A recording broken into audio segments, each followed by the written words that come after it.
So, so today we have some questions for the hip hop legend, and we're gonna speak with Grandmaster Caz, original pioneer of hip hop from the Bronx, Boogie Down. So,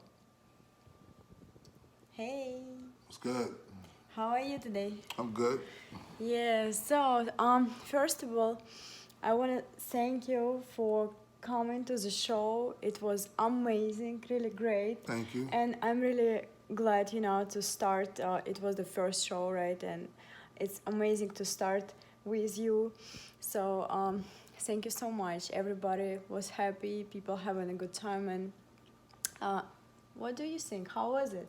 I enjoyed it. I think everybody was entertained as well as got a lot of knowledge that night. Exactly. There were a lot of hip hop heads in the house, so the event attracted the people that are really true to the culture of hip hop. And I just thank everybody that came out and checked it out and participated. Right, right. So tell me first, how was it back in the days? Like I always wish to be there, I wish to born in that time and feel it, and live through this. But from your side, like, how was it? I mean, we talking about the 70s, like the mid to late 70s when, Bronx was really not the best place to live, you know. Yeah. But we made the best out of what we had, and out of that grew hip hop, you know.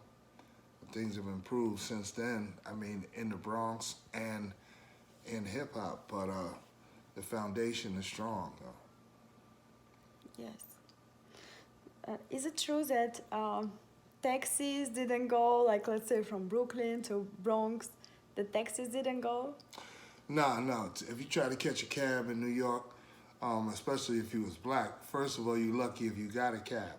You know, the yellow cabs that run downtown in Midtown Manhattan. And either that would keep you from getting somewhere, or if you was going too far, if you was going into the kind of neighborhood that the taxi drivers are scared to go to, then they wouldn't take you. Yeah. They ask you for, where you going? Yeah. You say Bed-Stuy, or you say something like, nah, no, it's okay, no, I can't. I'm off duty. Yeah. And even people say, I'm gonna pay you like double price. They say no, right? Yeah. Sometimes they wouldn't even. I mean, now it's different today. No, it's different. You got a lot of gentrification going on, and especially in Brooklyn, in Harlem, you know what I mean, and other parts of the city. So, it's not strange to see white people walking around or jogging or living in those places that taxi drivers used to be scared to go to. Yeah, that's right. So, all right. And what's the difference between, like, main things? Like, what's difference between that time and nowadays? I think economics have a lot to do with the differences, but back then, I mean, it's like I said, the city was broke back in the 70s and, on the verge of bankruptcy. But today, we have a fledgling, a bustling economy right now. Businesses have returned back to the city, back to the Bronx, you know what I mean? So there's an influx of, economics, money flowing through the city again. So I think that's the biggest difference from back then to now. But if we talk about hip hop, the biggest difference in hip hop back then is that hip hop was in the streets and it was free, pretty much. It was, basically about the culture back then. And then after the 70s, rap music came into play, the industry got involved, and so that changed the whole landscape of what hip hop was to what it is today. Yes. And like you already know that I'm trying to turn it little back. And do you think is possible? Do you believe that something okay, of course it's never gonna be the same, like, never, but do you believe that it's possible to bring back this true and positive unity back to rap music? And like unity and unity in the rap community, like rappers.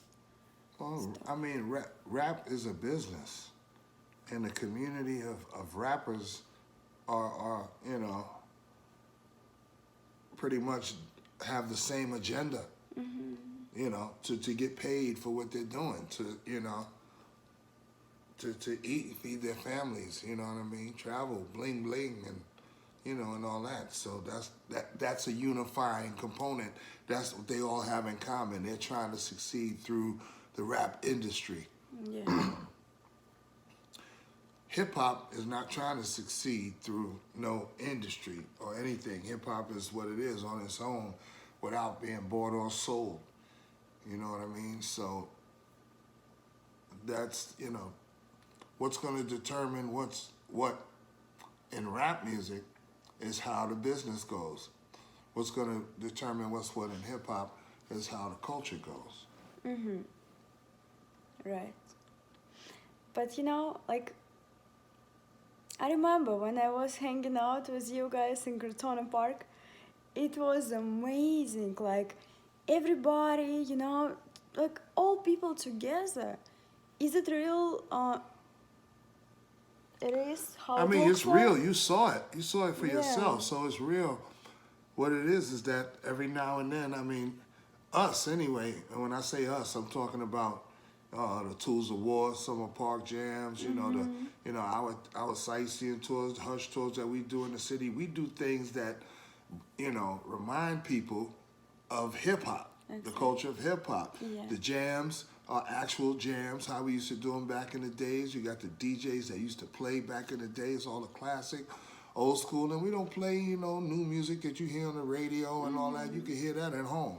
We play that music that gave you rap music in the first place. So when you have an event like that, you're going to attract the people who, well, remember hip hop, remember like the early days of hip hop, who grew up in the early days, in the early culture of hip hop, and who, you know, when you look back, I mean, they're not really with the music of today, because that's like the new kids' music.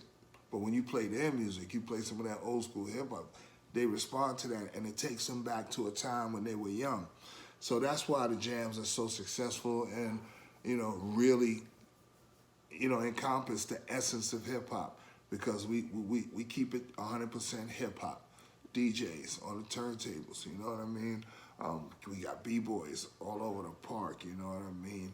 Yeah. We don't do rap at the concerts, because everybody and their grandmother think they're a rapper. Yeah, right. You know what I mean? So we start letting people get on the mic. The whole park will want to get on the mic. Right. And that's not what it's about. It's about bringing the music to the people. So that's what we do. Yeah, and you always the host. This Yeah, I'm the party? host forever. Yeah, forever. Yeah, I'm the forever host. Like if I die, when I So come what back, next? when I come back, I'm the host again. Really? in the next body? Yeah, in the next life, I'm the host again. Oh wow, is it a contract? Yeah. Wow, that's deep. So, all right. Are you gonna go to Russia with me? Yeah, We no just- doubt, no doubt. As soon as yeah. I get my papers, you know what I mean? Yeah, let's do it. Let's I'll be do on it. the plane to Because, like you said today, you're down to make some music with good Russian artists. And yeah, I'm down to make music with anybody that's real hip hop, you know what I mean? That's Yeah. You know, trying to move the culture forward. Right. I mean, I support that all day long. Now, I mean, I can't physically make a record with everybody, but I'm definitely, you know, open, you know, to reach out with some artists, especially those guys overseas, and some of the cats I heard today from Russia. Yeah. I show you some, like, I show him some songs, and I'm not gonna mention, but we'll think about. No doubt, no doubt. So, and what's your plans? Like, what are you doing now? And tell more about Harsh Tours, so people can go to New York and Hush visit Tours you. is a hip hop sightseeing tour I've been doing for 16 years in New York.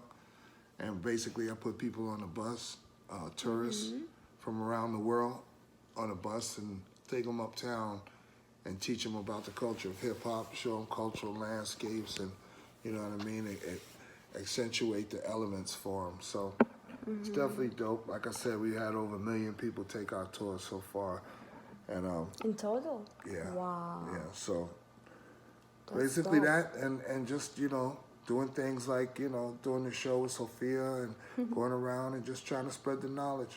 That's right, of course. And thank you for doing this.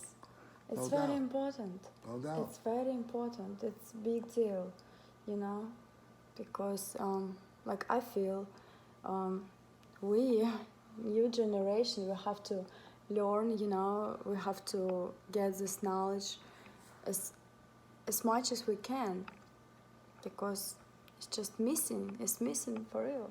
No doubt. Yeah.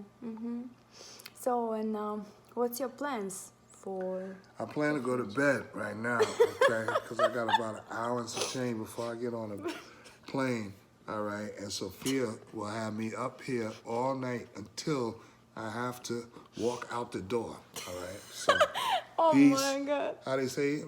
Das Vidania. Oh, All right? One love. Thank you. Yeah, we should do it earlier, right?